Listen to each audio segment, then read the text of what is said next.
Today, on a super episode of Beardo, Weirdo, and Bucko, we're being joined by Rikki Rockett, who's telling us that Poison had a lot more women than you even realize in their lives. I get a chance to chat with Rikki and Chris about our common love of motorcycling. And funny man, Rikki Rockett gets to make a joke about bass players. I'm just surprised drummers are writing books today on Beardos and Weirdo. Houston and Las Vegas. Chris Kael is coming to you. And Craig Gass, comedian from Family Guy, King of Queens, Sex and the City. He's in Five Finger Death Punch. We're coming to Houston to Top Secret Comedy, and we're coming back to Jimmy Kimmel's for Halloween weekend, which is also a weekend that your friend Jimmy from Metallica is performing. You call him Jimmy, right? You mean Mr. Jimmy Hetfield, my Jimmy, good pal. All the info is at getgas.com. Getgas with 2 S's.com. Jimmy Hetfield, we'll see you there.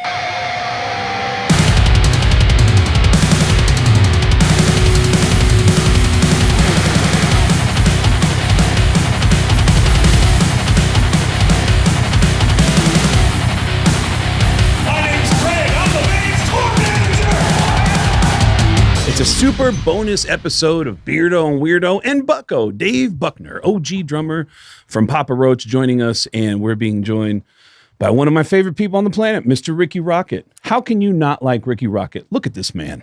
How can you not like this Look at it, man. I'm telling you. I got to meet him in Vegas at one of the award shows that we did. Oh, that's right. That's and I was surprised to learn that Rikki is a black belt in jiu-jitsu. Is that correct?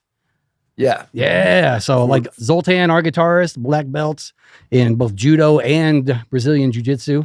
And they had a long conversation backstage. So that was my first time. That's right. Yeah. Oh, yeah. When we were doing pictures and stuff, or you guys were doing pictures, I think. Yeah. But I was just walking through, like, being annoying. I think everybody backstage was. Every single one of us. Yeah. Rikki, what took you down that road of martial arts? Oh, gee, Bruce Lee, like everybody else, Be like water.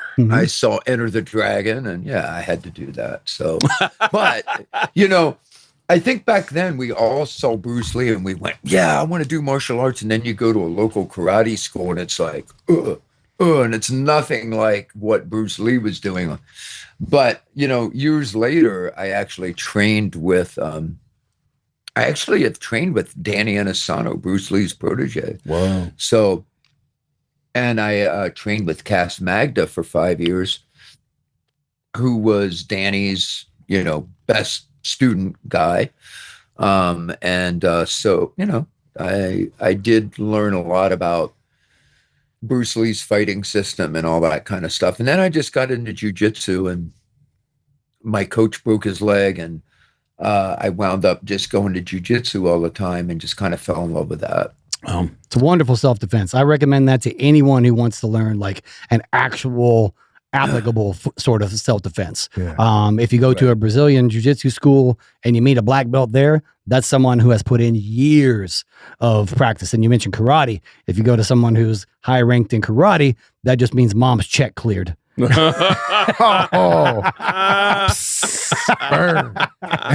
Wait, Rikki, how long you been doing jiu-jitsu? 27 years. Wow. Oh, man. Wow. Good for you. I gotta say, I have a hernia right now, so I've been off the mats for a little bit. So I suck really bad right now. I do gotta say off the top, and I should have said this at the very beginning, that this subject of martial arts and everything about Rikki is being covered in his brand new book that he just put out called Ghost Notes, My Life in Poison. And there are so many different aspects to your life. You've stayed busy outside of the band in interests that we're friends on social media. So I see you popping up all the time, doing stuff. And you've always had a thing about ghosts as well, right? Have you been? I have. There's certain things I don't talk about a whole lot. Sometimes if you follow my page, I do it. I did finally start a channel several years ago.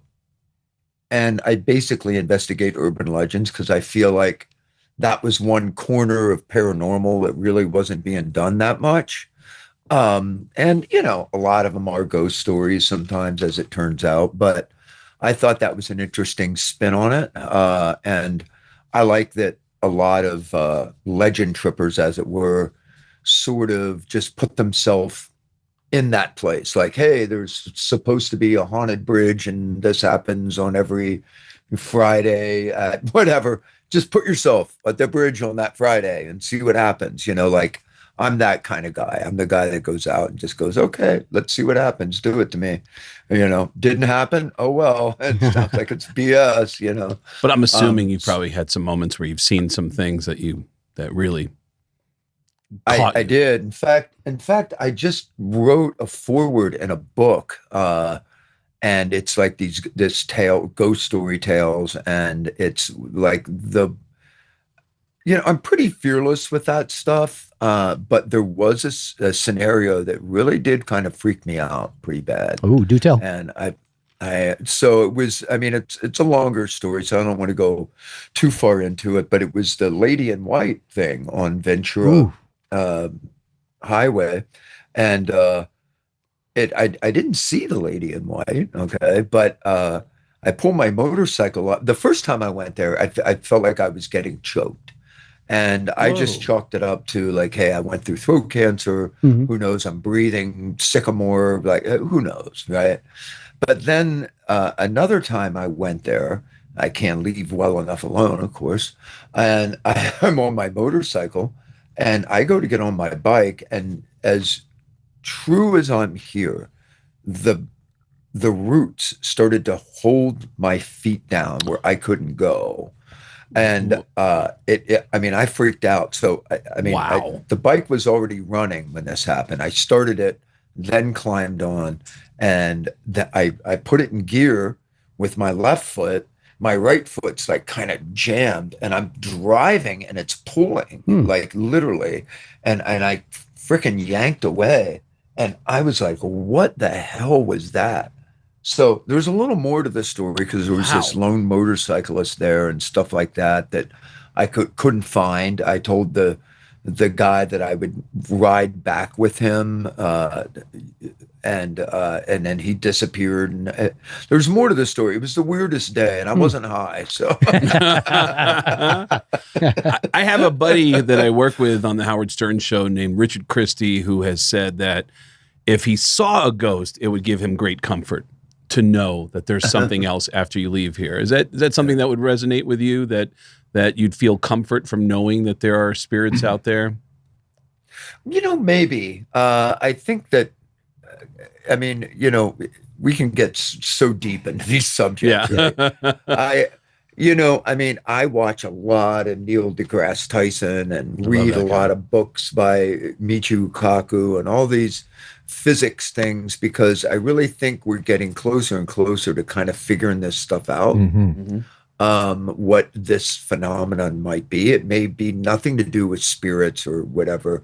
It might be more to do with consciousness and a collective consciousness. Maybe consciousness doesn't disappear.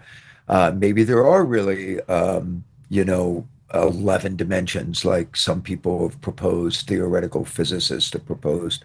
And, it's just kind of like, if you're a fish, right, and you're in a stream, maybe one day a person reaches down and picks you up and puts you back down in the water, and that happens to one in however many hundreds of thousands of fish. I'm sure that fish would say, you know what happened to me, and everybody would, all the other I was abducted. Shut up, Nemo. Yeah. You know what you're talking about. But that's kind of like another dimension. Like what, it's to them, there's stuff that we can't sense necessarily normally. But once in a while, we're able to dip into that other dimension. I think there's a lot to be said there. So I don't know, really. There's string theory, there's all this stuff, and I'm open to all of it. And I'm not a naysayer. Again, like I said, I'm open to it. But at the same time, I'm also, I don't like BS though either. Yeah. And I think there's a lot of stuff in the paranormal world that is BS, and I think a lot of people are BSing each other. And I don't like that. I think it makes everybody look bad. I think that there's a ton of psychics that are just full of shit, and And it's that 1% that's like truly amazing, right? And I reserve myself for that. That's what keeps me going. So do you have little 1%? Any psychics that you have in your life that you see on a regular basis that have really given you insight? No, I'm in a group though. I'm with Taps, and Taps was what started Ghost Hunters, and one of our girls, Jolene, is a psychic, and she just blows me away. I mean, one of the leaders of our group will a lot of times just lay out some super basic stuff about a place, and she'll walk in and start coming up with initials and names and dates, and it'll turn out to be completely true, and she had no clue beforehand. Wow. It's amazing. Craig, did I tell you about the one time that I went to the Pioneer Saloon out here in Las Vegas? I don't think so. Pioneer Saloon is like the oldest bar that's in Nevada. Okay. And it's apparently haunted as well. They do this ghost tour, and they have like a medium, and they got like that ghost, the thing that has little words that come out every now and then out of the static, Mm-hmm. And voice box? Yeah. Yeah. A spirit box. Spirit box. There it is. They had one of those in there, and I'm very skeptical. I'm like, this is fun. Like, I really want to believe, and like, if it happens, okay, cool. But I'm very skeptical. It was me and a girlfriend at the time. We went out there, did the whole thing. I'm out there for like 2 hours. Nothing's happening. I'm like, I got to go use the restroom. So I came back after being gone for like 5 minutes, and my girlfriend is bawling, like crying. I'm like, whoa, like what happened? And when I booked this tour, I didn't tell the lady who I was bringing, so she couldn't have done any research on the girl that I was bringing, would have had no idea about this girl. Her father had just passed away from lung cancer. He was working in the hotels here, and the asbestos in the buildings as they were remodeling got into his lungs, and he passed away. And this happened like 6 months before that. And so I leave, and the lady goes, "Did your father just pass away recently?" Oh my God. And she was like, "Whoa." She's like, yeah. She goes, "Was it something with the lungs?" And she said something along the lines, "He just wants you to know that he loves you, he's proud of you, and that you're on the right track, and that he's okay." And I walked in after all this stuff had happened, and I was like, I'm getting goosebumps thinking about it now. Oh man. Yeah, that was one of those moments where I was like, there's something here. So I believe that lady was kind of tapped in, because there was zero, like you were talking about punching holes and stuff. Yeah. There's no way she could have known any of this stuff about this girl. I love that Rikki was completely nonplussed by the story. He's just like, oh yeah. Yeah. That stuff happens. Like, I love that Rikki gets his hands into stuff. And even when Poison did that massive stadium tour with Mötley and Def Leppard, Rikki had his own video projects on the side. He's like, I'm traveling around the country and I'm filming my own thing. Like he constantly is getting into other interests. The book, I'm sure, I mean, this is like, we're talking at a time when we couldn't get a chance to get the book ahead of time, but I'm sure that the majority of the book has to be about this incredible experience of coming from a small town of Mechanicsburg, Pennsylvania, and being able to live out your rock and roll dreams and moving out to LA with some of your friends and being able to go on this incredible journey. Is that what the majority of the book is about this experience? Some of it is. It's my poignant moments in my life that have kind of made me who I am. Everything from like the first time getting laid to all right, getting beat up, or that was just a few weeks ago that you got laid, by the way. It was, unfortunately. But yeah, so it's all that, and I think everybody will probably be able to relate to it, because it's like, John Cougar Mellencamp, we're all from a small town, basically. Oh, yeah. What he was saying is, even if you're from the city, right? And when I say city, New York, because we're all, or wherever, you're still in your little borough, right? You know what I mean? Mm-hmm. It's still your neighborhood. It's your whole life, so, I think people will be able to relate to it. But yeah, it's like these moments that I just sort of went like, holy shit, really? Mhm. That's those moments, you know. Does it bother you when people tell you I grew up listening to you? Is that something like, oh man, is that like a thing where you go, well, look at how old you are? Like, how is that possible? Like, you know, because that's my feeling. It's like I remember seeing them Poison. It was late December of, I want to say 1985. It was Ratt with Cheap Trick and Poison. That's a show. Completely unknown band at the time. And I remember in the arena, there were flyers like it was the Sunset Strip. It was inside an arena in Tucson, and there were flyers inside the arena that said, call MTV and demand that they play Poison's song for Talk Dirty to Me. And it was like a week later, I'm watching MTV, and they said, here's a brand new song from a band called Poison. Boom. And then that song clicked. And then, and it seems like the rocket ship starts at that moment. Is that, am I getting the timeline right? Yeah. I mean, our first single, which was Cry Tough, you know, it was in breakout rotation at 2 a.m. on MTV. You know, it just didn't do that well. And then we got the Ratt tour, and because we got the Ratt tour, we got another single. And I was just talking to my drum tech about this yesterday, I think it was. And you know, it's weird because I think the fact that we were on an independent label really did help us in so many ways, because I saw a lot of our contemporaries where they'd put out like a single. They do this big radio push. They do this big push. And if it didn't work, that was it. You were done. Oh, yeah. You know what I mean? And with us, we had this constant plan. If this song doesn't work, we're still going to get in our Winnebago and we're going to go across the country and we're going to keep playing. And, you know, we're going to keep flyering everywhere we go and get people to buy this record. Like, we had a plan no matter what was going to happen. I'm sorry. And it just, you know, we were super lucky. The timing was right. The song was right. It was all the ground was fertile for that song and that moment to happen. So, and it did. I'd love to talk about going out and flyering back in the day. Oh, yeah. There's so many times when I walk into like arenas that we're playing now and still make the joke. I look around, man. Whew, I hope he'd put enough flyers on the cars out this week.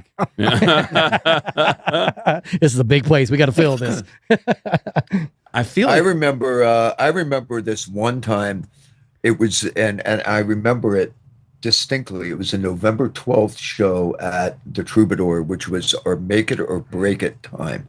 If we were going to play there on a Friday night, if it did not do well, we were going to have a long climb ahead of us. And Sammy Hagar was playing, and we're like, no, we got to hit the I Can't Drive 55 crew. As soon as they come out, man, we got to start hitting flyers. So we got tons of people, put them all over the cars. People rip them up, throw them away. Some people kept them. You know, but the next night we're driving and we had a Chevette. Hell yeah. That was my first car. 1984 4-door, baby. And one of the windows was busted out, and it was perfect because we could stick the guitars out through the window. I'm not even kidding. Oh, yeah. And so we'd pull up, and we went around the block. And as we went around the block, the line was around the block. Whoa. Nice. And so we're like, where are we going to park? And it's like, who freaking cares? We'll figure it out. I mean, and somebody was saying, yeah, the line for Wasp was not as big as that. And I went, holy crap. Like, it was still on a club level, but we knew we were doing something right. I love that. So I just want to make sure to get this visual. I want to make sure to get this visual right. A Chevy Chevette. And are you telling me all 4 members of Poison are sitting in this Chevy Chevette? Oh, with road crew. Oh, are you kidding me? I mean, that is the most hilarious. I got to tell you this story. Clown car. This is not in our book, in my book. I have to tell you, I just thought of this story the other day, and I was like, why didn't I tell this? We were on our way down to Orange County for some reason, and we're in the Chevette, And we were trashy. I mean, there was bottles, everything all over the car. Like it was gross, right? And we're driving and we did not know what West Coast gangbangers looked like or who they were or how they operated. This was within our first 6 months, 8 months of living here, right? No. I mean, we're from the East Coast. It's a different thing. You know what I mean? So we're driving, and I think Matt was driving, right? Our first guitar player, and he had a freaking temper. And he pulls out, and when we pull out, we cut these guys off in a car.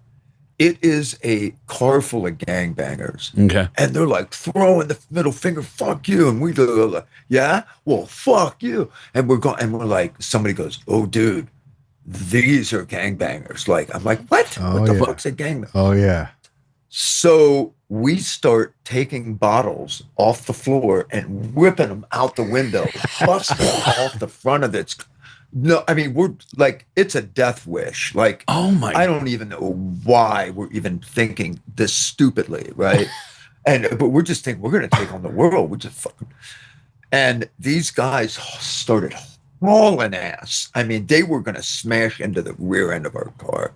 Matt thought quick and got off this one exit. And when he got off, I mean, barely made the exit, right? Like dirt's flying, like we all gotten sideways, right? At like 80 miles an hour in a fucking Chevette. And these guys could not make the turn and went past us. And thank God they didn't. I'm just like, dudes, get back on the freeway, go the freaking other way. Like, we're going to get killed. We're going to get murdered, literally. Like, you know what I mean? And I, to this day, I don't know how we got out. There's probably some gangbanger sitting there going, I remember that, man. Man, dude. I'm just thinking that is wild, dude. Bro. I'm just thinking about the gangbangers, just thinking like, wow, and those guys we almost killed grew up to be poison. I love that ethos of Pennsylvania. They do things different out there, man. They're not concerned. Oh, you're going to run your mouth? Here's the beer bottles. Let's go. Yeah, Pennsylvania. When you watch, you know, Forensic Files, there's two kinds of people that are on Forensic Files. People from Florida and people from PA. Yep. Dude, the one thing I always loved about Pennsylvania, and it's such a dumb question to ask, but was Sheetz around when you were still living in Mechanicsburg? No. But when I started to go back to visit my parents every year, it was started popping everywhere. Yeah, I love Sheetz. Yes, and my daughter loves it. Yeah. My daughter loves Wawa. What is Sheetz? I took her to Philly. There's like Wawa. Yeah, it's a convenience store. There's Wawa in Philly, and then there's Sheetz all around Western Pennsylvania, West Virginia, parts of Ohio. It's like it's basically like, you know how Buc-ee's is huge down in Texas. Sure. Sheetz is like the spot in Pennsylvania, and they make some great comfort food. What you were saying about your daughter there, Ricky? Yeah, so I took her to Philly last year. And I'm with my buddy Scott and his wife, and I'm like, we go 1:30 in the morning, we go into a Wawa, and she's like, you can get ice cream at 1:30 in the morning. I love this place. Sheetz, it's a gas station that has like there's tables and chairs. Families will sit at Sheetz and have a meal there. Oh man, yeah. And the food is. They have breakfast sandwiches that I would absolutely have sex with. I mean, there's some really great comfort food. Dude, I can't, and I've traveled. I've been on tour. I can't. Yeah. Oh yeah. I can't say that I've been to a Sheetz. I'm missing out. I need to go back out on tour. Yep. What's going on, dude? You got to look immediately. That needs to be the first thing you do. You know. So, Ricky, after you survive the gang initiation and poison starts to catch on. Do you remember early days of people showing up at shows that you went, holy shit, this guy's here to watch us? Like, wasn't it crazy in the beginning to see a single famous person that you went, what? Like, showing up at a gig? Yes. So Stiv Bators from the Dead Boys came to one of our shows. And I'm like, this is fucking badass, right? And we were big fans. Bret was a fan, oddly. And Stiv Bators walks in, and I go, oh my God, it's so cool to freaking meet you. And he goes, hold on 1 second. Will somebody spit in my mouth? I need to swallow a Quaalude. Oh my God. That's your first meeting with this guy? Wow. That is the most rock and roll opening line I've Now, are they from Florida or Pennsylvania? Oh my God. No, there's no forensic evidence of this. So, Wow.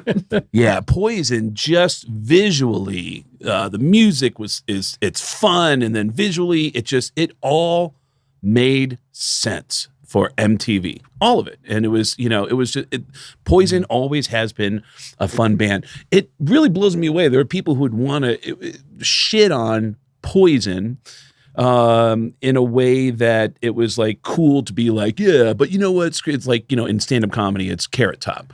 For whatever reason, for a long time, people and Carrot Top's getting his due now. But I was blown away when they did the Behind the Music that they included Ross Halfin shitting on you in the Behind the Music. And I was like, why did they? Ross and I have buried the hatchet. Like, oh, nice. I confronted him. I'm like, dude, why were you such a freaking dick? Yeah. And he's like, it's Ross. Somebody had to be. Somebody had to be. That's what he said. Ross has nominated himself to be the dick in everybody's life, apparently. Somebody had to be a dick to you, Craig. I decided to stop you from going backstage to the Metallica show because someone had to be a dick to you. Not that he's ever stopped me.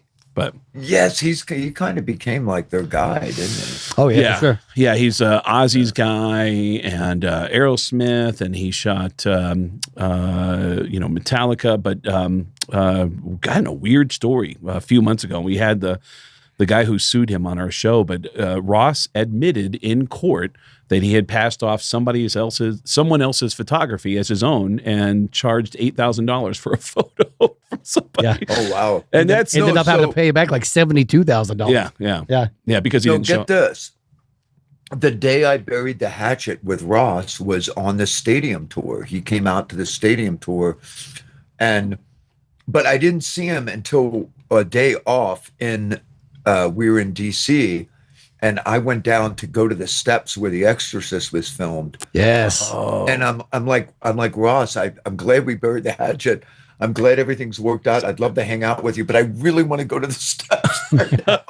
Yeah. I too have been to those steps. I took a great picture. I'll have Alex put that up there. Yeah, it's so awesome. I thought Rikki was going to say, I'm really glad to bury the hatchet with you because there you go. There you go. I love it. There you go. I love it. I thought he was going to say, I'm really glad I buried the hatchet with you because I need someone to shoot me at the steps where they felt like I was going to oh yeah, tell him to come in and shoot that shot. But you're bringing up not that smart. You're bringing up more excited about the steps than he was about Ross. Yeah, you're bringing up a great topic though. The stadium tour that you did a few years ago, where so many people said, you know what, Poison stole the show that day. That's what I heard. Yep. So many people said Joan Jett was great. Poison absolutely killed it. And it's, again, fun music, fun vibe. You got a front man that makes everybody. I have theories about your front man, by the way, that I want to tell you that I have, Rikki. But the show is so much fun. And Bret sold his soul. Bret sold his soul, but he also, all right. I mean, who in this room has it? Yeah, true. But Bret has I went to a show once, a Poison show, where someone who was working with Bret said, Bret's really excited you're here. He wants to talk to you. And I said, really? Why? Like, I don't think Bret knows me. And Bret walked up to me and he said, Craig Gass, what's happening, buddy? Hey, man, how's Howard Stern doing, man? I just heard you're doing stuff for Family Guy. And I said, oh, my God. And I was absolutely floored. And I went, wow, Bret, thank you. And I stuck around. And when I stuck around, I saw the same guy walk up to Bret and go, okay, this guy works for the local rock station. He's the program director, and he's the guy that was known for the guy to be able to break Lynyrd Skynyrd. Hey, buddy, what's going on? How's the rock station going, man? Remember when you broke Lynyrd Skynyrd? And the guy's like, I do. I'm the guy I'm responsible. I know that, buddy. And I was like, oh, my God. And it, on one hand, was like, God damn, it is a presidential operation. But on the other, I went, you know what? I respect the shit out of this. Oh, yeah. Bret knows how to work the room. Bret knows how to work the room. Yeah. And it goes back to what we were talking about in several shows before. Hire the right team around you. Yes. Those people are there and they got you. Yeah. You thought that you were his best friend. Yeah, Like, absolutely. no way. He's been doing his research on me. Now, Rikki, we've talked about this a few times where Chris, with his band Five Finger Death Punch, he'll be doing a meet and greet. Someone will be in front of him and he'll shake their hand and say, "Hey, nice to meet you." And they'll go, "I've been at the last 5 meet and greets." And he's like, "Oh, I'm sorry." What kind of lessons have you learned traveling around the world that you realize, ooh, I kind of fucked up. I'm gonna dial it back a little bit. Oh, dude, there was a oh my God, there was a girl that had a little pooch belly, and I said, "Oh my God, when are you expecting?" I've done that too. Oh, no way. Yeah. no, I'm telling Rikki. Yeah. I'm not pregnant, bro. Yeah. How'd you come back from that one? Oh, I couldn't. I mean, I think I ruined the friendship. Not friendship, but any potential friendship. I mean, maybe she's watching. You know, Yeah. I'm shit to her. Yeah, whoever she is. Oh, If man. she is, shout out to her kid. Hope the kid's doing good. You know, Shout out to I those. feel bad. I mean, honest to God, I would never. Like, I honestly meant it. Like, yeah. blessings for you Oh, and your yeah. family. Yeah. I mean, I really, like, in a million years, I would never do that to somebody. You Yeah. know, but Dude, Oh Rikki, my you are God. telling my story. I have lived that moment as well, and I have deep regrets for, you know what I mean? It's because it just ruins the moment, right? And then they're just like, all right, fuck off, asshole. You know what I mean? And Yeah. You then get the opportunity to go, am I still your hero? right, yeah. Yep. Oh man, They God were a bless you. fan and now they're not as much of a Yeah. fan. Yeah, there's but when you were saying about the photographer Ross Halfin wanting to bury the hatchet at the stadium tour, you know, it's like that's a moment that I wonder, with your initial success, did you have people in your life who weren't kind to you, weren't nice to you, that with the success were like, "Rikki, I knew you were going to make it"? Did you have guys like that in your life? Absolutely. And are there any stories that Absolutely. really stand out? Let me think about that one for a second. I mean, there's a lot of people that I just never had come in contact with until we started to see some success. And so I would know if they would have been cool to me or not. Mm-hmm. You know what I mean? Yeah. And so I'd have to think. Let me get back to you on that one. That's fine. I have to think about that one for a This could be in the second But book. yeah, I'm sure there's a lot. In the description about the book, it highlights that you talk about your life, your success of growing up in Mechanicsburg. Betrayals. What are the betrayals that you describe in the book that have happened in your life? Oh God, there was one girl that I was dating when I moved out here, and she came out to visit, and she saw I didn't have any money, and so we went out for the day to the beach, and she stopped at McDonald's and bought herself something to eat and let me sit there and watch her eat. She went away. Holy shit. Beautiful. And then we went to the beach, and then some beach dude was walking around hanging out, and I said, "Hey, I'm going to go get us, you know," I forget what it was, something. I got up to walk away, and I remember when I walked back, I could see they were exchanging numbers. So I didn't see her I saw her one day out of like the 6 days she was there, and she wound up with a guy. Right. So like, and then she was working a show back in Pennsylvania years later, and wanted to hang out. And that's when he was like, hey, congrats on the baby. Yeah. That's the one. Yep. Ladies and gentlemen, Chris Kael, thank you very much. Oh my God. Well, there's a No, point. there's lots of little things like that. Like people really are, Yeah. you know, and they, God, yes. And you don't, I mean, look, you guys know, you don't know who to trust, or, you know, it's hard. It takes time to distill like what people's intentions are. And the good things with stuff like that, when it does happen, the relationships don't last. These songs do. Yeah. We use those for fuel. And oh my gosh, yeah. Thank God for those silver linings out of those bad breakups. Mm-hmm. Isn't it crazy to you though? Some would say every rose has its thorn. Yeah. Ladies and gentlemen, Dave Buckner. Yeah, I'll be here all week. 40 years later that the music still gets played at sporting events. Like, have you ever caught yourself at an event where they're just playing it and they don't know you're in the building and you're like, what the hell? Oh, hell yeah. Yeah, absolutely. And, you know, I think the first realization was hearing it as elevator music coming out. Oh, my God. Wow. Really? Yes. Wow. We're like, is this intentional? Like, did they know we were coming? It was like in an attorney's office. And, Wow. you know, yeah, I'm not. So that was my first, like, wow, we've arrived. Wow. We're elevator music now. I'm waiting Like, for you Way know. of the Fist to be turned into elevator music. Then I will know Death Punch has arrived. Ricky. Well, and I think it should be. I think you should do a Christmas record. You know, we have talked about that. We really want to do it. Yeah. So yeah, we see how much Mariah Carey every single year that song comes out, Breaks boom, it boom, in, boom, man. boom, Yep. and Bring yeah, her into the loop. there we go. I mean, don't have her on the record, but bring her into the loop. I got to Tell tell her she's you, pregnant. the And then I'm bringing brought into the loop, and I ain't working ever again. Woo! Poison starts to hit around the same time that the bands like Metallica and Slayer are starting to surge. So there's this resistance to Poison's music as not being cool, and that feeling kind of permeates amongst people who think that they're cooler than Poison to be able to slag them. And then now, all these decades later, it's like there's moments like that clip, Alex. I saw this. I actually sent this to Ricky when I saw this. I was like, Okay. how cool is this? This thing just popped up. Green Day.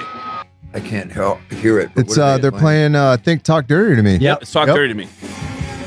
You know, they're not the only ones that did it. Weezer did it too. Oh, Hell, you know what, Ricky? I covered it in high school. Yeah. Ricky, I got a video. I don't think I've ever shared this with you. I did a tour in 2018, 2019 opening for Corey Taylor and friends. It was Corey Taylor doing a night of covers with some friends. It wasn't guys from Slipknot. It was just like his musician friends. And then the Was it the CMFT band or CMFT. Okay, there you go. Yep. And it was, Corey Taylor and friends. And I did stand up opening up the show. And when you got to the venue in the parking lot, there were just all these kids wearing Slipknot shirts. If you had gone out there and said, you guys fans of Poison? Because they were Slipknot fans, it's likely that in front of their friends, they might not have acknowledged Poison out in the parking lot. They come into the building and Corey Taylor rips right into this song. Nothing but a good time. There you go, And the dude. place, all the fists go up in the air. Yeah, that's the very first song. It was probably 3 or 4 songs into the set, but it lit the crowd up. Well, Corey Taylor and I are friends. He did the afterword in my book. Oh, Did nice. he really? Oh, And he that's did an awesome job. He So did we a don't have really to good ask what would Corey Taylor think in that regard. yeah. Yeah. Well, we met at a convention. So we both did one of the comic book conventions and wound up hanging out and going to look at the mall in Pittsburgh where the Night of the Living Dead #2 was filmed and all that kind of stuff. So he's a geek like I am with horror stuff. So we just ran around looking for horror geek shit. And it's like nobody ever knows that about me. That's, that because I should be darker, than what I portray. Yeah. Because all my shit's dark. I mean, Yeah, I'm surrounded by monsters. you got to have the balance, man. That's what it is. Ricky, who's the most, I can't believe this guy's a Poison fan that you've met that you would never think was a Poison fan? Oh, Corey's one of them. Let me see. Well, Kiefer Sutherland is, by the way. Oh, wow. I don't know if that's weird. But Tony, not Tony. Oh my God, what's the matter with me? I'll think of it. See, you put me on the spot, and my dementia is kicking in. We go through the same thing. That's a here. success problem right there. Yep. Like, yeah. Dude, my old singer Jacoby, like it said it in interviews that I think Poison, Look What the Cat Dragged In was the first CD he ever bought. I think. Yeah, he was a huge fan. Really? Huge fan. Yeah. Oh, yeah. I'll tell you one thing that blew me away, and I cannot think of her name. It was the girl that was the Japanese prodigy that played violin. And she was, I forget her name. She was ridiculous. And she, at like 10 or 11 years old. And she was probably about 12 or 13 when she was doing the talk show circuit. And she was on it, and it was like, oh, so what do you do? What's your day like? And she's like, well, I get up and I practice, and then we do this, and I go to school, and then I practice. And she's going through her whole day, and she goes, and then when we're driving back, I'm just listening to music. And he's like, oh, so what music are you listening to? And she goes, Poison. I love it. Oh, I love it. I was go. like, Yeah. oh, we need her on our record. you know? Absolutely. Oh, Yeah, that guy was totally expecting some highbrow stuff. Nope. Yeah. Right to rock and roll, good time rock and roll. Yep. Yeah, you guys, you're talking to three guys who are in recovery here, and I don't think you were ever like a big drug guy, right? You were never like a big drug guy, but No. but yeah, And there's a reason for that. So I was. You're in good company. Full disclosure. Yeah, let's go. I did a lot of stuff when I was growing up, in my teens, middle teens, late teens. I quit school. I was a dishwasher. And my life was just going like totally down. And I just had this epiphany one day. I'm like, I can't do this. I was getting in trouble all the time. And I remember that the only place I was allowed to go was Mechanicsburg pool, the swimming pool, right? okay. And I'm at the swimming pool, and there's a little leaflet on there, and it says, lifeguard training. And I'm like, I'm going to do that. I'm going to be a lifeguard. Everyone's like, yeah, right. Okay. You stoner. And so I worked really hard, passed all the tests, became a lifeguard, and got a job as a lifeguard. I went back to school, got my diploma, worked at a pool.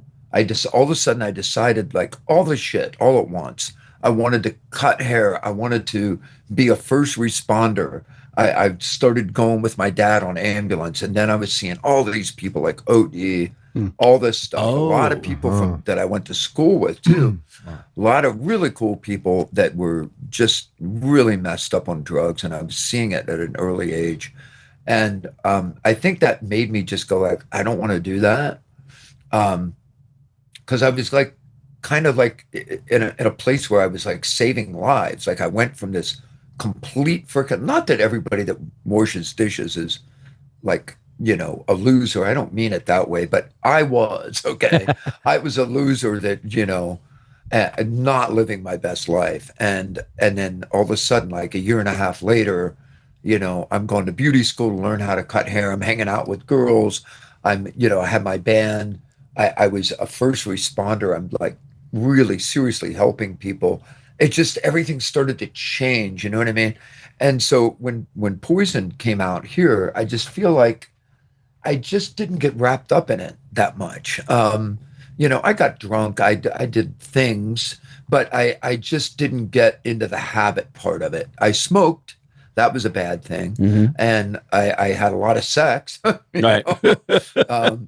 Kind of addicted to girls, but I don't know. I just didn't really get into coke, and I saw what was going on around me and all the people that did it, and how they felt the next day. And, they're waking up at 4 p.m, and I had already had a whole day, and I'm just like, I just don't want to go there in my life, And so I really didn't. The other part of it was, Bret's diabetic, and, we were like, brothers in arms. Like we did everything together.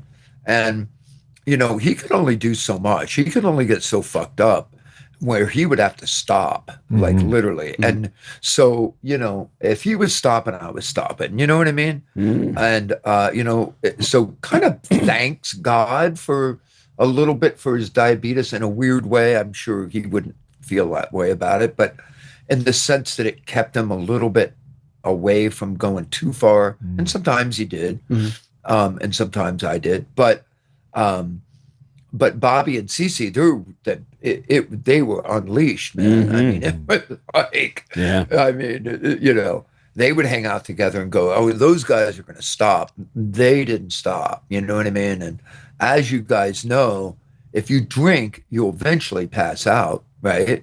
But if you drink and do coke, you don't pass out. Yeah, and you can keep drinking. Train keeps it rolling, baby. You know, the train keeps it rolling. All of a sudden, you don't even know. You know, your whole brain starts to change, and so there were some bright years and some dark years. As a drummer, depending on who was messed up the night before, who was just starting to get fucked up, that the tempos would change, and I'm in the middle of it going, you know, whoa, you know, no, slow down. Yeah. No, speed up. You know, no, you're going too fast. Oh my God, guys, you know. Wow. So enter the click track, you know. Oh yeah. That it went pretty fast. That description of that show that I saw where Poison was the unknown band on this Ratt tour, and then their video hit like a week later on MTV. I don't even think it was 2 or 3 years later when I saw Poison again headlining the Alpine Valley in Wisconsin, which is like a mega amphitheater. It's like a 50, 60,000 seat. Isn't that right? Isn't the Alpine Valley like a super I'm not sure. Amphitheater? I think it was the World Series of Rock that you guys were headlining. I have a shirt. Dude, I have a shirt from that because we played a softball game that day. Oh, nice. With the radio DJ guys and stuff. But yeah, so our trajectory was pretty quick. And we were all over the place. I mean, our management had us in Europe, and we were all over the world, you know, before I could even, you know, comprehend what was going on. I just saw Tommy Lee talking about this stuff on Joe Rogan, and it's like, you know, he's right. Like sometimes everything just moves so quickly. Yeah. And you know, basically we went out with Ratt, and we were only supposed to be on that tour for a short period of time. They invited us to stay. It wound up being like almost like a year. It felt like. Came back, made another record, went out with David Lee Roth for 6.5 months, and then we had enough material to headline. And we're like, if we try to headline and it doesn't work, this is really good. It's not a good look. And if we don't make the jump eventually pretty quick, we miss the opportunity to be a headlining band. And we just did it. We jumped, and we were on the road for almost 2 years at once. Jeez. Like, yeah, I'd come back to LA, and there was a storage unit. I'd go get my stuff. You know what I mean? And just stay at a hotel. Like I had no home, you know, and I don't think any of us did, except Miss Cece did with his parents. But so yeah, it was wild. And then you know, the trajectory just went, and we had a tough time breaking Europe. Japan, we did well. You know, Canada, I remember Bret and I did a press junket up there. And the next time we played Canada, like we had gone platinum. It was like we worked and worked and worked and worked. Like I have never worked in my life. I could not do that these days. I would not last. What we did and what we went through, I could never do it now, not at this age. One of the luxuries of youth right there, being able to hammer out those types of schedules. I remember talking to Ricky's bass player years ago about, talking to Bobby about, I said, you know, I was at the Rainbow. You know, there's still people out there dressing like they're in Poison right now, trying to get this thing going. And Bobby said, oh man, he said, rock and roll is a young man's game. Yeah. And that always stuck with me, him saying that. But thankfully though, rock and roll also, you can have a long career in rock and roll in the sense of these legacy bands, like, like Poison and whatnot. I mean, we can do this forever in the rock and roll game. So thankfully that we had the energy to put into it as young men that allows us to have the schedules and whatnot that we have now today, still being able to go out there and play these rock shows. And you guys are doing it at stadium and arena levels out there still today. How many years has it been since Poison first started? 40 years. 40 years. Man. I mean, here's the thing. You know, it's another thing that's been discussed recently. you know, when I was growing up, you know, and I grew up, I sunk my teeth, you know, was all 70s stuff, all 70s bands. I saw Johnny Winter, I saw Deep Purple, I saw Aerosmith, like these were all my heroes, right? And, you know, back then there really wasn't old bands, you know? I mean, like the oldest guy was like Leslie West or something, you know what I mean? Yeah. Yep. And now it's like the Stones, you know, 83 years old, Mick Jagger's like, people are still trying to figure out like how to do what he does on stage. I see younger guys that can't even keep up with him a little bit at 40, half his age, you know, and, you know, now there are legacy bands and it does put the pressure on you to keep going, I feel like, and that's good. That's good because somebody's got to keep carrying this torch because it's all over the place, you know, like nobody can figure out where everything is going right now. So, you know, oh, by the way, let me say this. When Craig, when you were talking about, you know, when Metallica came along and all that kind of stuff, I remember when I lived in Studio City, I used to walk down the street to the news station, or not the news station, the newspaper rack, right? And I'd look at all the new magazines to see if we were in anything. And there we are on the cover of Hit Parader, and it's got Poison, and it's got like James Hetfield, and it says Poison versus Metallica. Oh my God. I was like, so I remember that night I happened to go out and I went to the Rainbow, and I didn't go to the Rainbow a lot, but I went that one night, that particular night, that very day that I saw that magazine. And I used to just go get a table and hang out. And that particular night, it was completely jammed. I wanted to go to the bathroom, and somebody's like, "Look, let me just take you to the back." So I start going back to the through the restaurant, and there's Lars Ulrich, and I'm like, "Huh." It's Poison versus Metallica. Like, is this gonna, like, are we gonna go? Like, what's gonna happen? Let me put this Brazilian Jiu-Jitsu black belt on real fast. Well, at the time, I wasn't any of that. And I look and I said, "Hi." I said, "Lars, I've never met you. I'm Rikki." And he goes, "Nice to meet you." I said, "We're on a cover together right now. We're supposed to hate each other." And he goes, "Well, if we're going to hate each other, let's at least have a drink over it." And we wound up talking like an hour and a half. He was freaking great, you know? I love that. And, you know, so I was like, you know, it's the fans that want, not that, it's the media that creates this, and it gets the fans going, you know? And really, there's, you know, why can't you like, that's like saying I'm only going to like horror movies. Like I can't watch anything else. Like, I think that we snack on lots of different things. You know, there's lots of different buffets out there to choose from. And so I love all sorts of music, and I think most people do. And I think it sucks when somebody goes, "Yeah, well, I have to admit that I kind of like that, you know, Madonna song." So what if you liked it? Madonna was great. Like, what's the big deal, you know? Yeah. You know, I like the Carpenters, right? Like, what's, you know, I mean, there's some really great music out there. And it's a shame if you cut yourself off where you only do it because you're carrying a banner. You know what I mean? Yeah.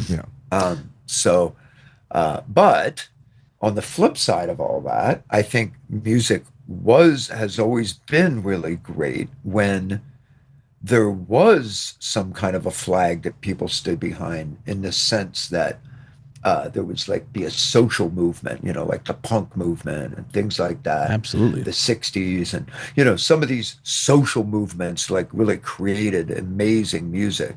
And maybe that's what's missing right now, is we don't have like a social movement that like supports rock and roll. It's just because the CIA hasn't gotten involved with the, the new music. Yeah. It's just the 60s and 70s. I'm a psyop. I'm just going to tell you right now. I mean, dude, when Rikki mentioned that tour, it's gonna be my next T-shirt.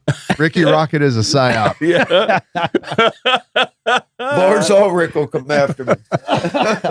When Rikki mentioned that David Lee Roth tour, I distinctly remember every guy I knew going, "Did you hear David Lee Roth's going on tour with Poison?" And every guy was thinking, "I'm going to that show to see the women," because it's like, between those two artists, like, are there going to be any room for guys in that room? Like, every woman on the planet wanted to see David Lee Roth and Poison. I can't even imagine how that translated in your bus on your bunk for that entire tour. That must have been one of the most insane tours.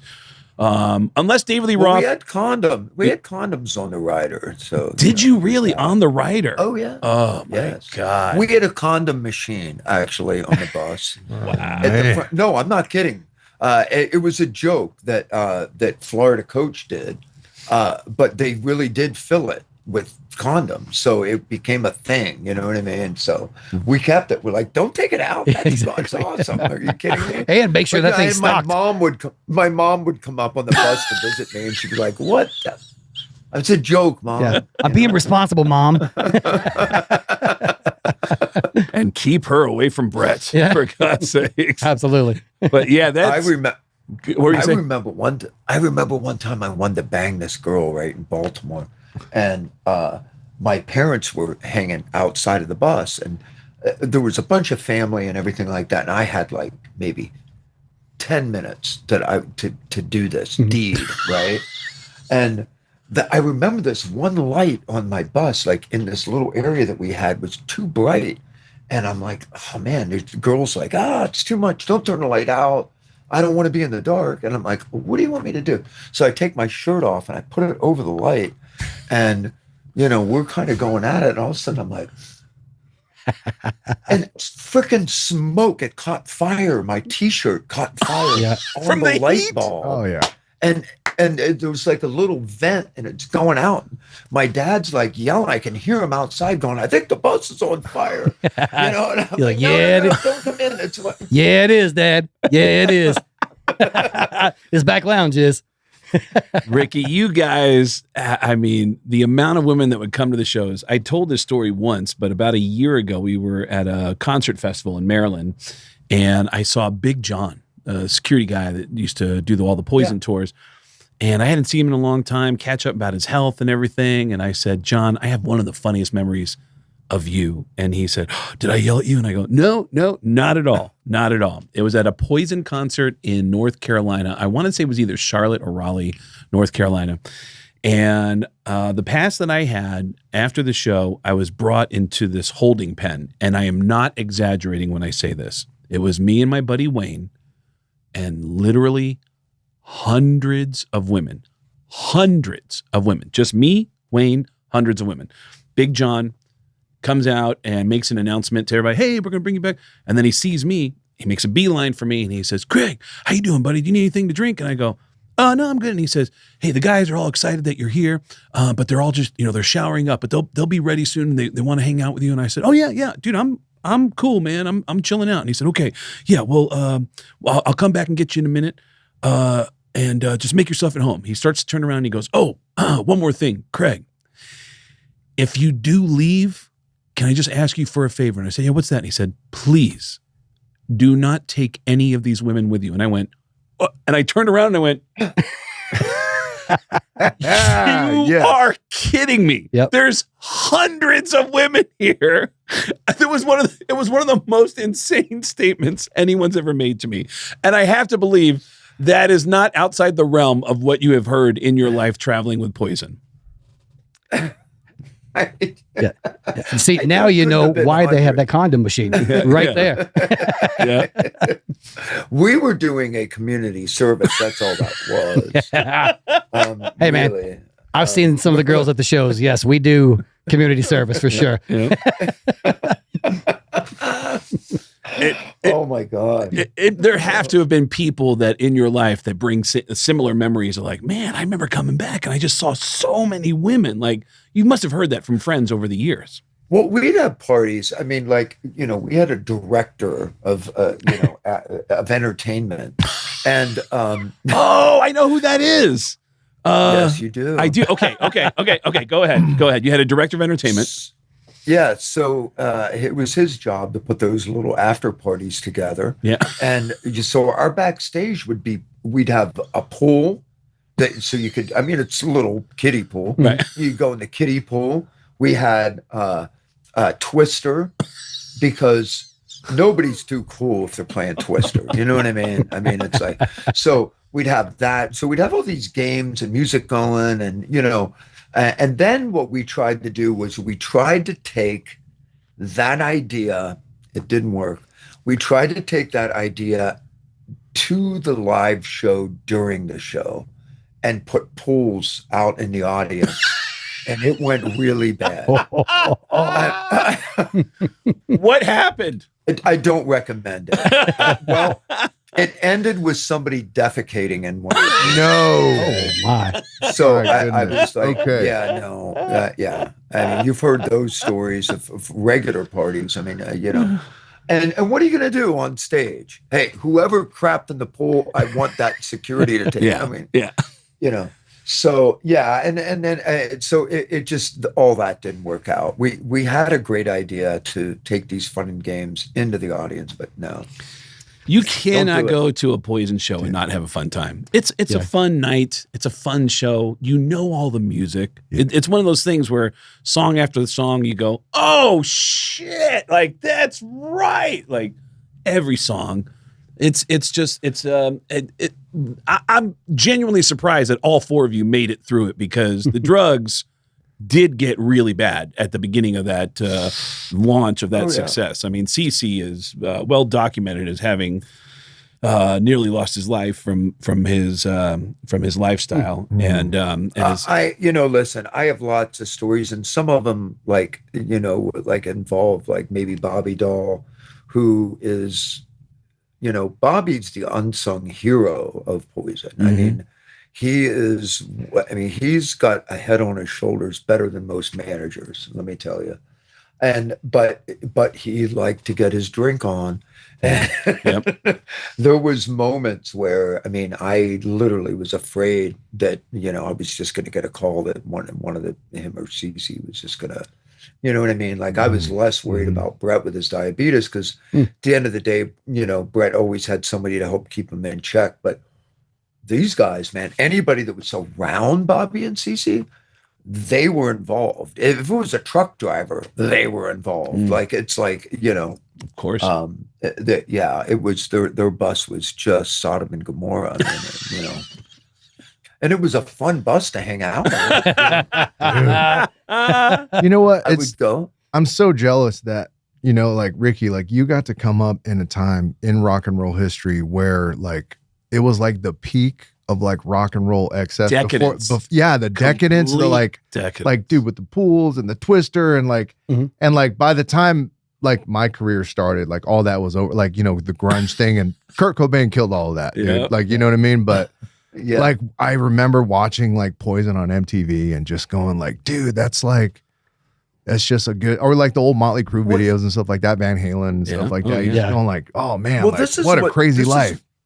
This is what's so weird. I remember, when we were talking about videos, that we weren't sure what to make of it, because a lot of the videos that were on already, some of them were freaking goofy. I mean, let's face it. It was there was some stuff where it was I really liked that band. And then when they made a video, it's oh God, Billy Squire. Unfortunately, yeah. I don't know who came up with that.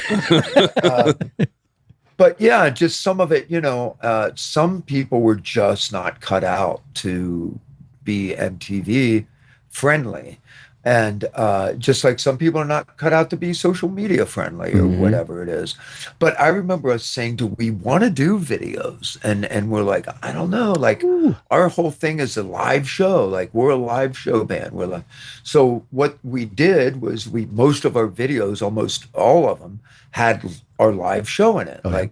Almost always we'd have vignettes, you know what I mean?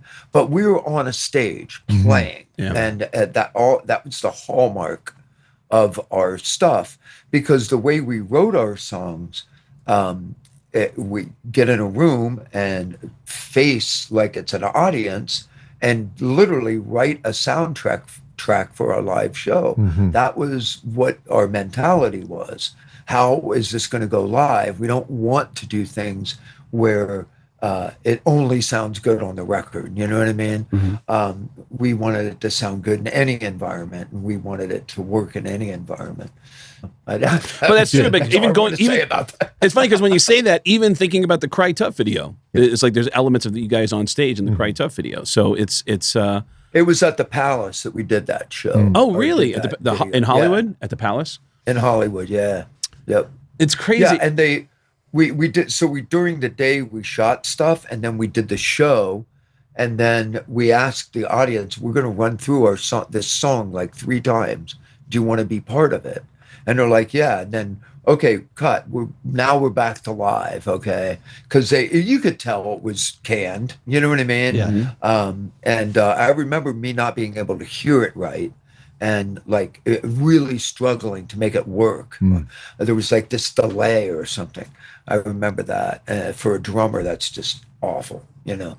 But yeah, so it was like, so the audience was right there, and then, you know, Talk Dirty to Me, it didn't have that element as much, but it was still live. We were still, you know, we weren't like coming up with some storyboard or, you know, we did that with Nothing But a Good Time.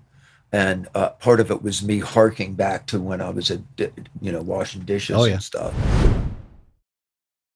You know, all of it was almost always live, you know. Something was live about it. Live, maybe even, on tour.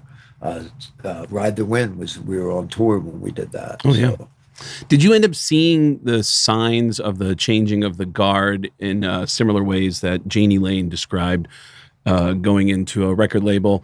And then as you walk in, there's a giant poster. It's Warrant Cherry Pie, and like we're all on the same team, and we can't wait to promote you. And then the next album cycle, he comes in, and I think it was either Alice in Chains or Nirvana is up on the wall, and he's like, huh. And he's starting to see the signs before it happens. Do you remember similar signs happening as grunge started to take over? It happened a little bit differently for us. We were so wrapped up in the idea that Cece was no longer in the band. Oh, that's right. We right. had to reinvent ourselves with Richie. That's right. And we're like, you know, we can't go that way, and we don't want to go that way because that's not us. No one's going to buy it. No one's going to believe it. It's not who we are. So we're going to be glamorous in another way. We're going to keep that gloss to it, but we're going to change it. We're going to, it's going to be an evolution. I mean, you know, we only looked like the cover of our first record on the first record. Right. After that, we never looked like that. You know what I mean? But that stuck, you know, and I always try to tell young musicians, like, whatever you do, you know, your first impression is going to last for a long time. So, you know, almost always, not always, but, you know, even with Justin Bieber, you know what I mean? Even though he's transcended things in his career, it's still, you think of that little kid with a hair to the side, you know? Right. I mean? But I don't know where I was going with this. But you're saying that at that time, before grunge came in, you guys were actually caught up in your own thing, and the transition that was happening. I forgot that at that time, Cece was out, and now you had Richie in. And you guys were, so you weren't as aware of what was going on, is what you're saying, because you guys were caught up in your own thing. We were aware of what was going on, but we were, I mean, Native Tongue quietly sold 1 million copies pretty quickly. Wow. So, and that was 94, I think, by the time we were, that record was petering out and all that drama. It's when I noticed it is when we did Crack a Smile with Blue Saraceno. We were on our second guitar player. Grunge was fully engaged. The regime at Capitol Records was a completely different regime. And they didn't want to put the record out. They were like, we don't want to work it. Like, I was there the day that they told us, like, we don't want to do it.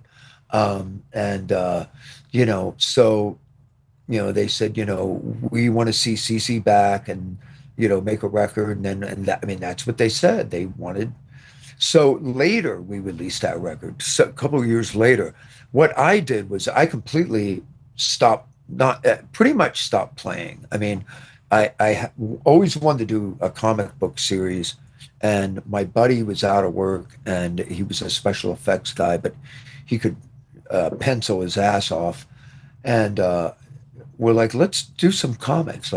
So I went into that, and I was like, I'm just going to stay away from music for a while. I can't contribute to that. Like, that's not who I am. So it's disingenuous. Like, it's going to be so fake. Like, I'm better off just stepping away for a minute. So, but then when 1999, 2000 rolled back around, people were ready again for sure. Rock and roll, and CC was back, and we put tickets on sale, and I don't, by hook or crook, all of a sudden it started selling out. We're like, wow.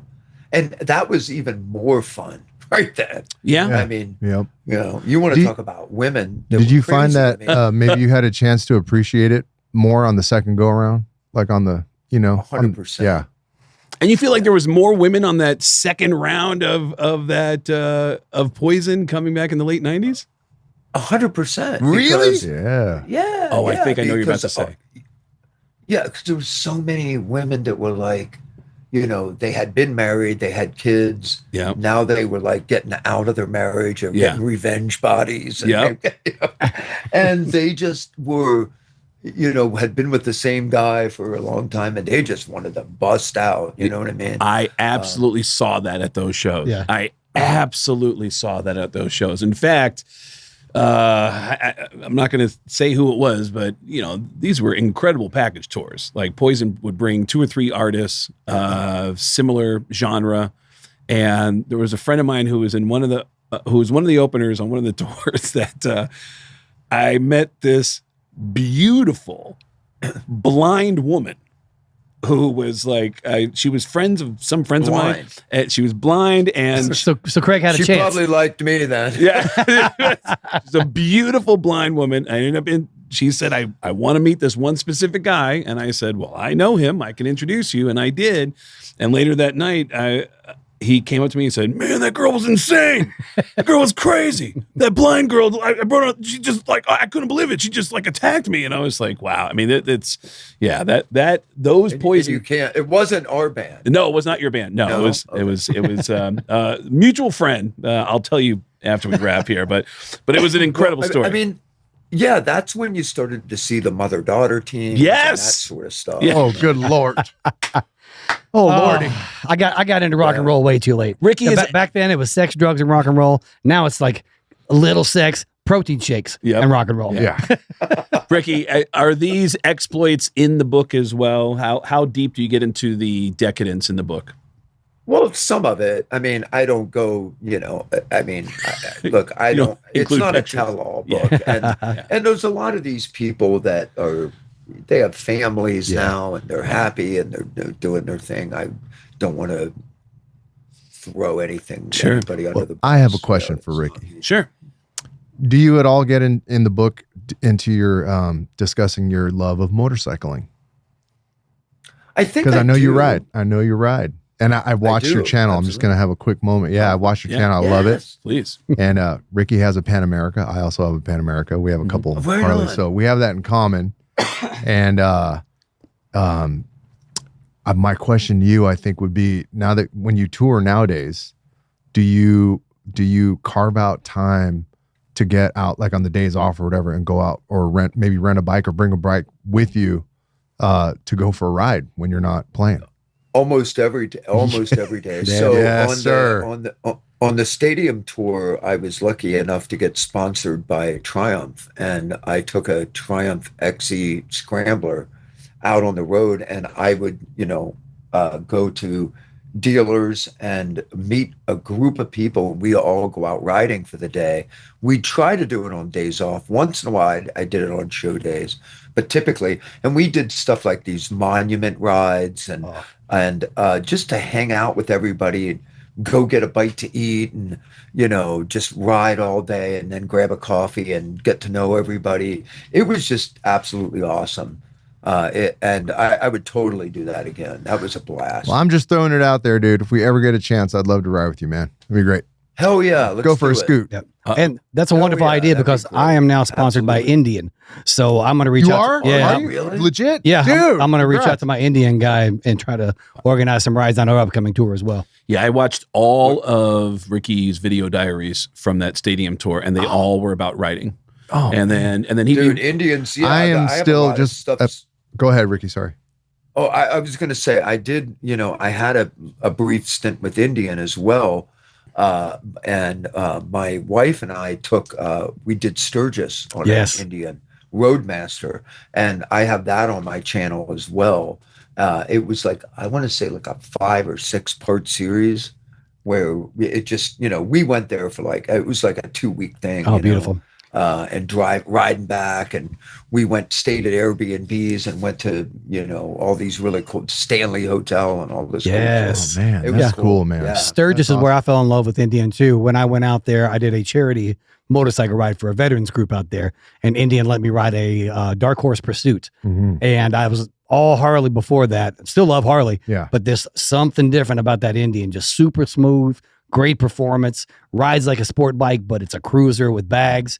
And I reached out to Rikki Rockett actually when I got back because I knew he had a connection with Indian, and he hooked me up with Indian.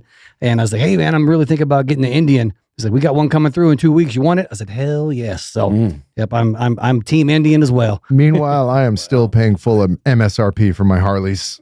So maybe you and I should have a conversation. Hey man, I'm gonna start a side project at some point. Come on in. You can play drum. You can play drums. We'll go riding. Let's go. Honestly, guys like us, I think, are the best spokespeople for this stuff. Agreed. Because we're the perfect demographic. You know what I mean? We love it. We've been around it for a long time. A lot of the people that are our age bracket, give or take 10 years or whatever, are riders. You know what I mean? And I was just watching a video that Fort 9 did, and the guy is talking about how everybody's saying, younger riders are not getting involved anymore. Well, I think they are. Number one, you're seeing it with the electric bikes, right? And a bunch of kids out there, and they're starting to ride. My daughter rides all the time. Like, she's so into dirt bikes. And what he was saying is people are waiting till they get a little older to get into it. But when they do get into it, they're buying not just one bike, but multiple bikes. Oh, yeah. I have 4. I have 4 Harleys in my garage. I have 5. Yeah. And that is a new passion for Dave. He's been very into motorcycle riding. Well, I've been riding since my mid-30s. Okay. But I just had the one bike, a Softail, that I rode. And then 2024, I bought the CVO ST bagger, right? And then I just ended up buying 3 more, in short order right after. And I'm like, every day I'm like, what the hell am I doing with 4 bikes? I can only ride one at a time. Living life. What am I doing, man? Living life. That's exactly what you're doing. I love each one for different reasons. You know what I mean? And you know what I'm talking about. Each one handles a little bit different. I get a different experience on each one, and I love every single one. So every time I almost start thinking about talking myself into maybe I should sell one or a couple, then I'm like, but I can't let that one go. I can't let that one go because that's my fastest bike, and that one handles the best. And this one, I just feel cool when I'm on it. So man, yeah. Rikki, I have to ask you a question that we always try to do, a question for Patreon, or for our Patreon page on every episode. And I've got a great question for you. You went on a crazy, crazy health scare dealing with throat cancer. Right. And I am so curious to ask you this. First of all, I'm glad that you've gotten on the other side of that and that you are healthy. And I wanted to ask you if you are aware of what Michael Douglas said about his throat cancer and where he believes it came from. Michael Douglas said, and you're starting to smirk a little bit. I think you already know where I'm going with this. Yeah.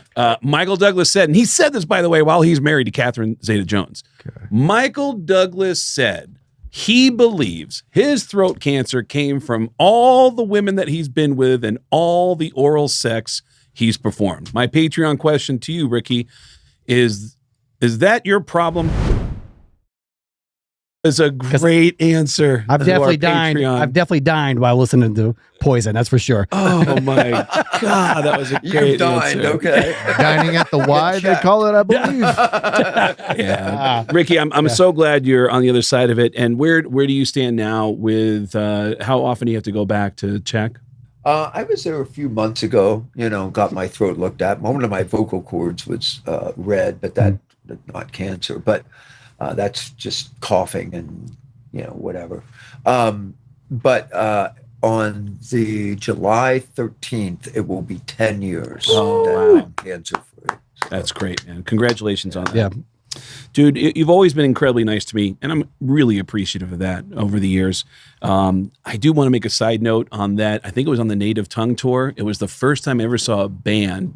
It wasn't uncommon at that point for a band to go out with a 3-band bill. Headliner with 2 support acts. Sure. Poison went out with 3 support acts, and the first act on that bill, and they just missed the cutoff of just getting anywhere. They were it was just the timing of this band. And I wonder if they would have been bigger if they would have come out now. But it was a band called LSD, Life, Sex, and Death. Oh my God. And Yeah, that dude. band, who was responsible for getting Schools for fools. Oh, dude. Yeah. That, What do you learn in school?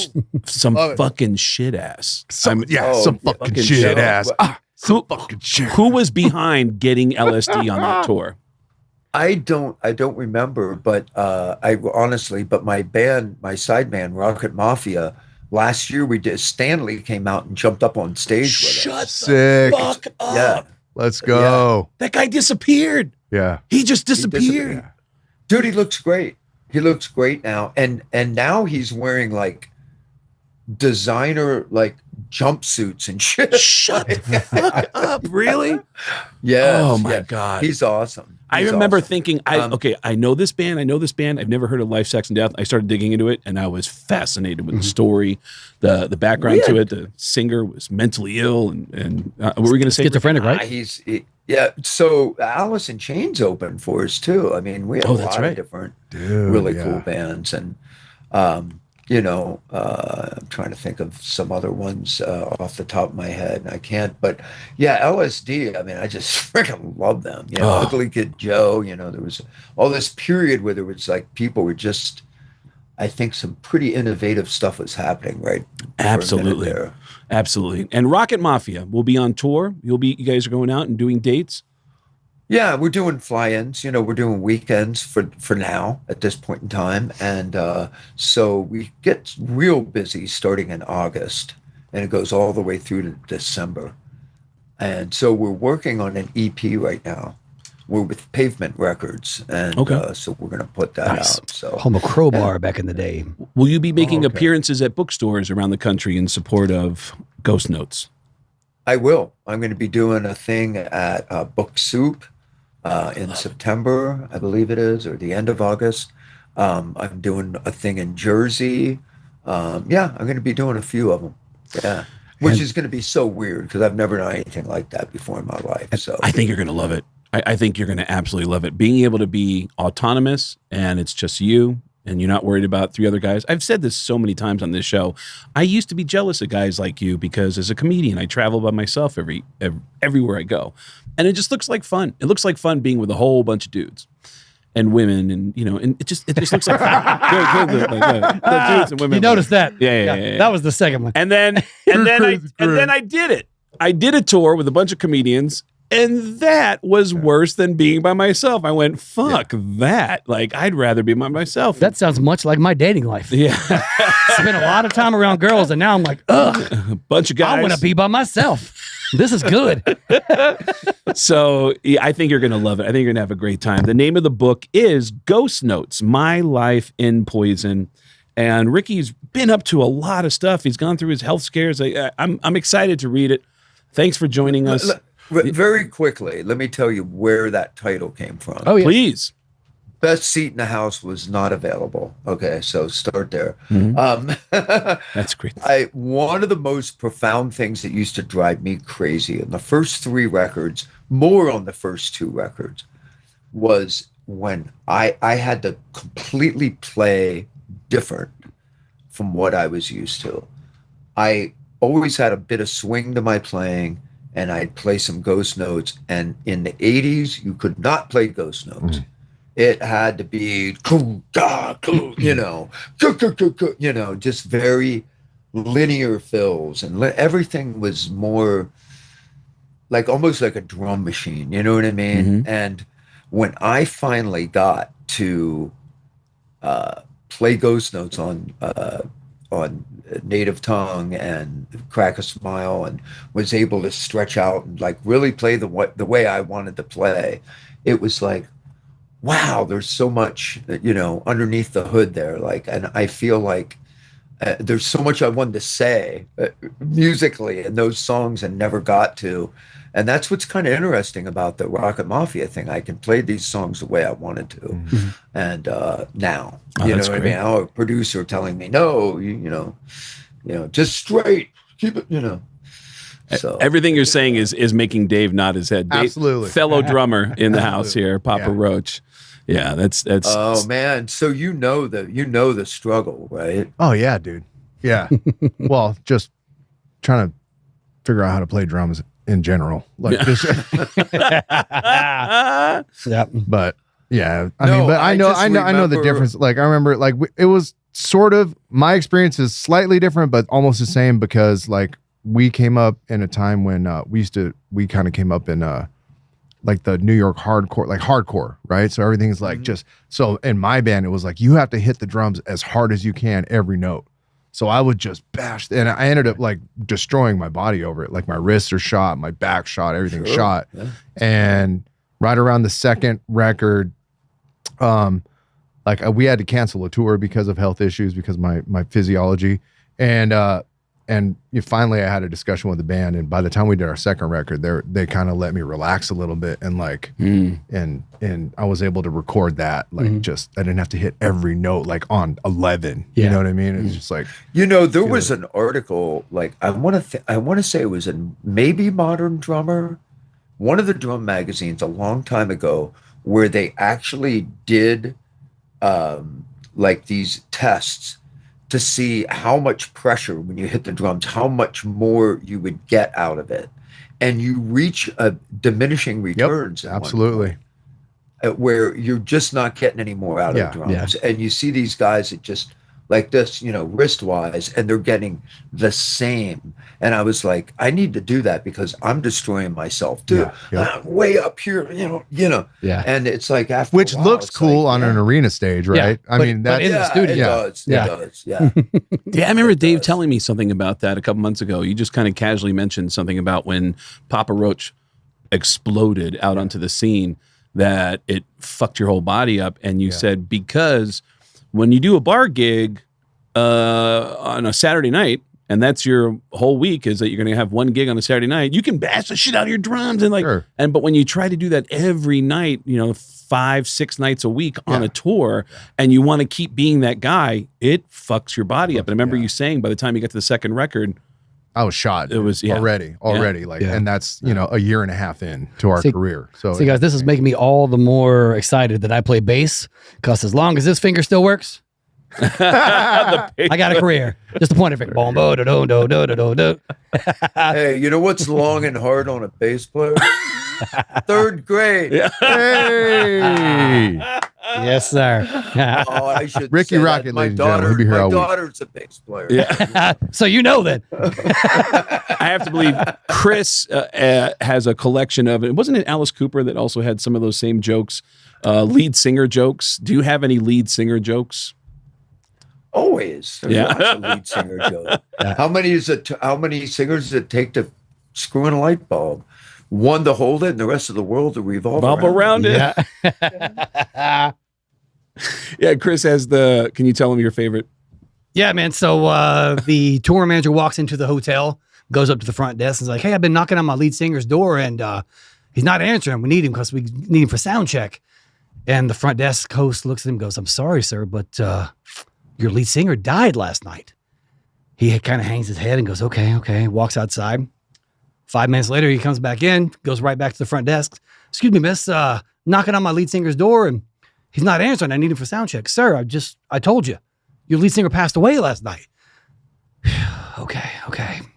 He walks back out, comes in a third time. Excuse me, miss. I know. I've already told you. Your lead singer is dead. He goes, I know. I just wanted to hear it again. The